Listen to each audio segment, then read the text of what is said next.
Break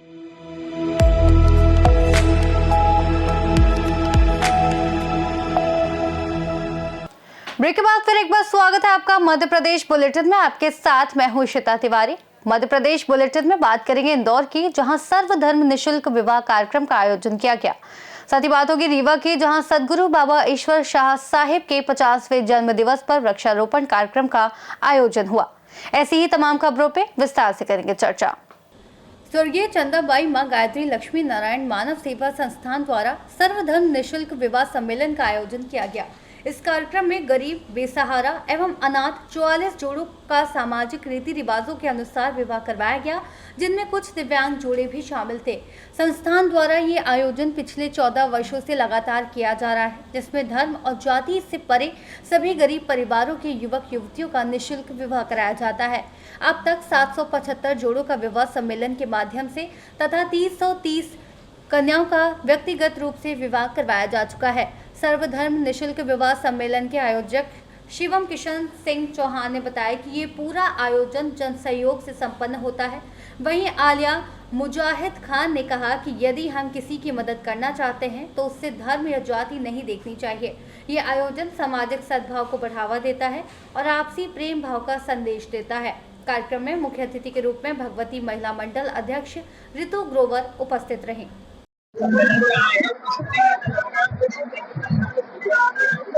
बहुत अच्छा लग रहा है यहाँ पर आके। मेरे पिताजी 14 वर्षों से यहाँ पर दान कर रहे हैं और बहुत अच्छा लग रहा है कि जो गरीब लोग हैं उनकी मदद हो रही है और हम उन लोगों को कुछ सहयोग दे पा रहे हैं। और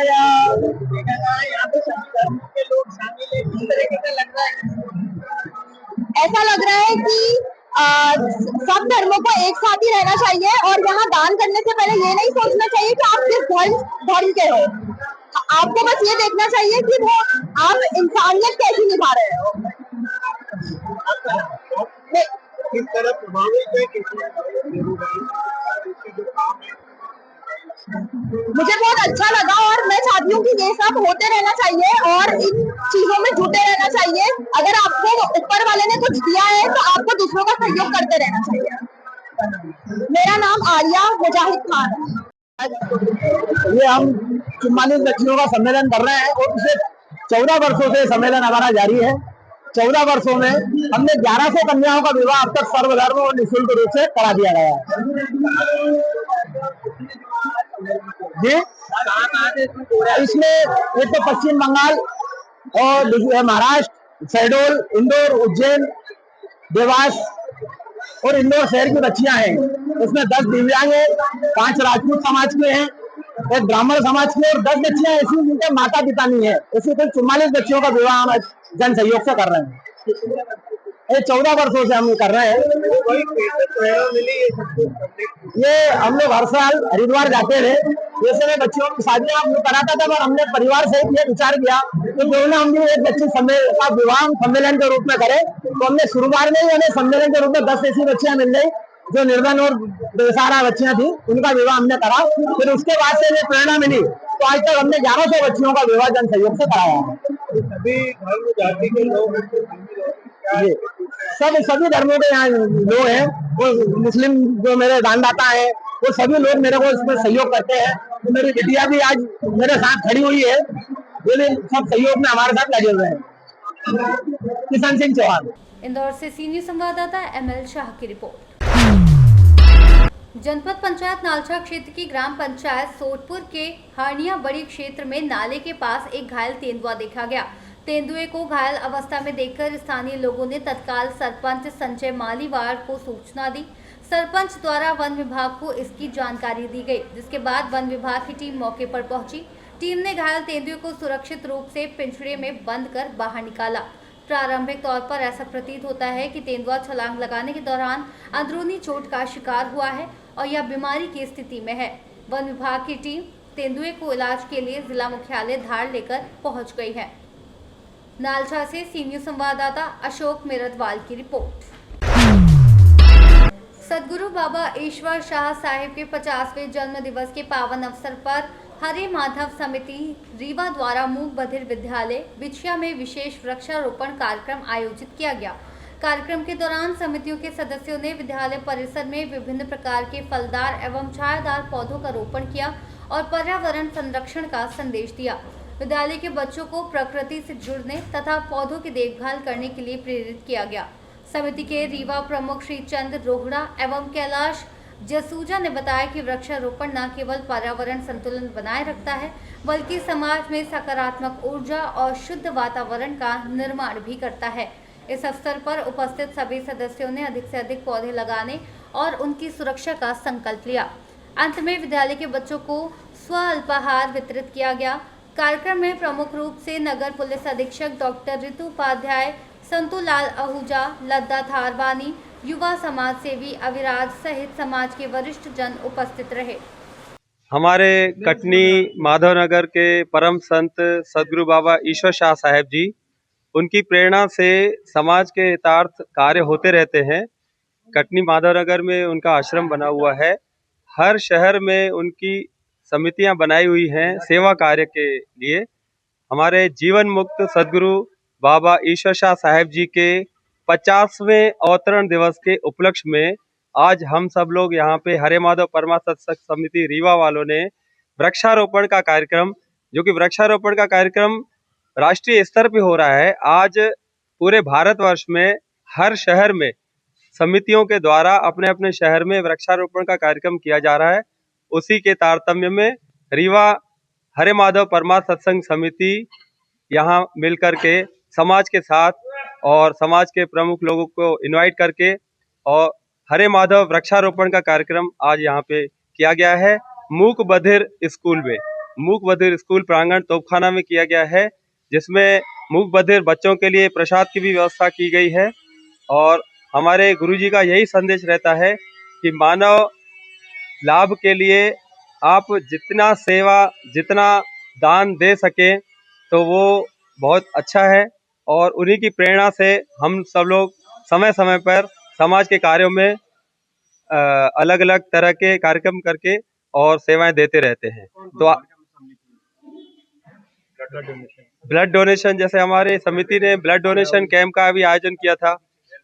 इसके अलावा रेलवे स्टेशन पे प्याऊ की व्यवस्था रहती है हमारी समिति के द्वारा। गर्मी के टाइम पे मई और जून में व्हील चेयर की व्यवस्था भी समिति के द्वारा दी गई है रेलवे स्टेशन पे। इसी तरह से समाज के भले के लिए नए नए कार्य होते रहते हैं। रीवा से सी न्यूज संवाददाता अर्जुन तिवारी की रिपोर्ट। सिवनी मालवा क्षेत्र में लंबे समय से गांव-गांव में बिक रही अवैध शराब को लेकर एसडीएम विजय राय अब सख्त रवैया अपनाते नजर आ रहे हैं। क्षेत्र में अवैध शराब बिक्री कुटीर उद्योग का रूप लेती जा रही है, जहां खुलेआम दुकानें बनाकर बिना किसी रोक-टोक के शराब बेची जा रही है। ग्रामीणों और महिलाओं ने इस समस्या की कई बार प्रशासन से शिकायत की, लेकिन कोई बड़ी कार्रवाई नहीं हुई। बीते दिनों ग्राम पंचायत गोवाड़ी के ग्रामीणों ने जन सुनवाई में इस मुद्दे को एसडीएम के सामने उठाया था। ग्रामीणों की शिकायत को गंभीरता से लेते हुए एसडीएम ने शनिवार को ग्राम हथनापुर में बस स्टैंड के पास स्थित 3 दुकानों पर छापेमारी की। इस कार्रवाई में 45 लीटर से अधिक अवैध शराब जब्त की गई। ध्यान देने योग्य है कि मुख्यमंत्री द्वारा नर्मदा नदी के तट से 5 किलोमीटर तक के क्षेत्र में लाइसेंसी शराब दुकानों पर प्रतिबंध लगाया गया है। इसके बावजूद कई गांवों में बड़ी बड़ी अवैध शराबों की दुकानें संचालित हो रही हैं, जहां खुलेआम शराब की बिक्री और सेवन किया जा रहा है। एसडीएम विजय राय ने अवैध शराब कारोबारियों को सख्त चेतावनी देते हुए कहा कि ग्रामीण क्षेत्रों में अवैध शराब की शिकायत मिलते ही आबकारी विभाग की टीम भेजकर कठोर कार्रवाई की जाएगी। आज की कार्रवाई में एसडीएम विजय राय, आबकारी निरीक्षक हेमंत चौक से पटवारी महेंद्र मेहरा एवं स्थानीय कोटवार मौजूद रहे। सिवनी मालवा से सी न्यूज संवाददाता संतोष चंदेल की रिपोर्ट। टीकमगढ़ जिले के सभी 27 वार्डों में एसआईआर फॉर्म जमा कराने का कार्य तेजी से चल रहा है। बीएलओ और आंगनवाड़ी कार्यकर्ता विधानसभा क्षेत्र के निर्धारित पोलिंग बूथों पर पहुंचकर फॉर्म जमा कर रहे हैं। इसी क्रम में आज टीकमगढ़ नगर के वार्ड क्रमांक 27 में बीएलओ जगदीश जैन, अक्षय श्रीवास्तव, रमन गुप्ता तथा आंगनवाड़ी कार्यकर्ता रजनी यादव, मंजू मौर्य द्वारा एसआईआर फॉर्म जमा करने का कार्य किया गया। कार्यकर्ताओं ने बताया कि जिन्हें फॉर्म भरने में किसी प्रकार की समस्या आ रही है, वे आंगनवाड़ी कार्यकर्ता एवं बीएलओ से संपर्क कर मार्गदर्शन ले सकते हैं। इसके अलावा शासन द्वारा ऑनलाइन लिंक भी जारी की गई है, जिसके माध्यम से लोग अपनी जानकारी ऑनलाइन भरकर फॉर्म जमा कर सकते हैं। क्या नाम है आपका? जी अक्षय श्रीवास्तव। जी अक्षय जी, बताएं कि आपको जो कौन कौन सी वार्ड दी गए, कौन कौन सी विधानसभा क्षेत्र के आप ये फॉर्म सबमिट कर रहे हैं SIR? सर मैं वार्ड 27 से 93 भाग संख्या का BLO हूँ जी।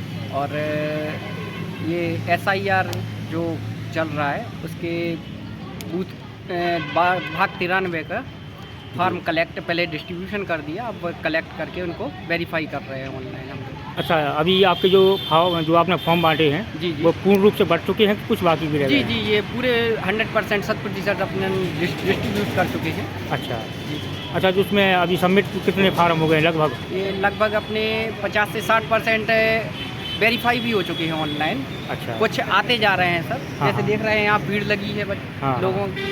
कुछ अनपढ़ लोग होते हैं या फिर जो फॉर्म नहीं भर पाते हैं, उनकी फॉर्म भरने में हमारी पूरी टीम लगी हुई है, जिसमें आंगनवाड़ी कार्यकर्ता सहायिका वगैरह भी है। हाँ। फॉर्म कलेक्ट भी कर रहे हैं घर घर जाके, पूरी टीम अच्छा। साथ में लगी हुई है। अच्छा, जैसे कुछ लोगों के नाम नहीं मिल पा रहे हैं तो उनके लिए आगे क्या है प्रोसीजर, कुछ है? सर प्रोसेस है उसकी, ऑनलाइन भी अपन सर्च कर सकते हैं उसके लिए। हाँ ECI ने वेबसाइट भी जारी कर रखी है अपनी, उस पर 2003 की सूचियाँ डली हुई हैं। जी। हर गांव हर वार्ड की मिल जाएगी, यहाँ तक कि MP की नहीं पूरे इंडिया की है उसमें। अच्छा अच्छा, कहीं से भी हो कोई भी व्यक्ति अपना भाग संख्या खोज सकता है और क्रम संख्या भी मिल जाएगी उसमें। चलिए धन्यवाद। टीकमगढ़ से सी न्यूज संवाददाता गिरीश कुमार खरे की रिपोर्ट। मध्य प्रदेश बुलेटिन में फिलहाल के लिए इतना ही। देश और दुनिया की तमाम बड़ी जानकारियों के लिए आप देखते रहिए सी न्यूज भारत।